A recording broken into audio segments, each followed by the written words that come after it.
Next is the heart. To keep the heart healthy, the first part of this prescription to keep the heart healthy is the salah. The salah is the oxygen of the heart. The second is the adhkar. I advise everyone to download an app called My Dua. MYDUAA, double A at the end. It's a collection of supplications.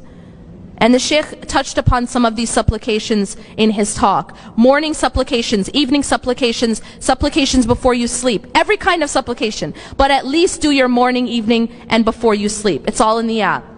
And you can star certain ones because maybe you can't do all of them. That's okay. But just star a collection that you can be consistent about.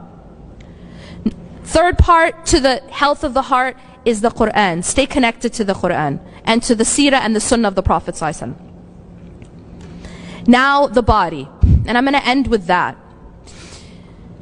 What you do has a very profound effect on your happiness and your mind and your heart. They did some research recently, like in psychology, there's a lot of research about happiness. There's a lot of research about increasing your well-being and living a meaningful life. They call it flourishing. What they found in this research is that there's a portion of happiness which is inherited. Probably, I think, around 40%. So that's your parents you have to thank for that. But then there's another portion of happiness. About 10% is having safety and basic needs met. But that leaves you about half that you can have control over. And so what they did is they researched all these ways that people can increase their own happiness. And here is the summary. You guys ready for this? It's very interesting. They find that this culture that we have of indulge yourself, right? Live it up, it doesn't make people happier. And they've done studies on this. For example, spending money on yourself, it doesn't make you happier. Indulging yourself, it doesn't make you happier. They did a study where they had 4 groups of people. One group, they told them, you know what, indulge yourself. The second group, they told them, go and do service for another person. The third group, go and do service for your community. And the fourth group was just a control group. They just kept track of what they did. And in this study, they found that only the 2 groups that did service had any increase in their happiness. Now that's a powerful finding. What is it telling you? You know, they tell you money doesn't buy happiness, right? This is a test.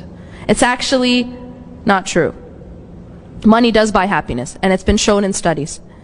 But it only buys happiness when it's spent on others. Money actually buys me happiness when I spend it on others. But when I spend it on me, it doesn't. And this is just secular psychology. So one of the ways they found to increase happiness is to be in the service of others. Go and help another person. Go and help your community. And our deen is a deen of service. Our deen is a deen of generosity, of sadaqah. And this is actually ingrained in the psychology of the human being, that this is what makes a person happier.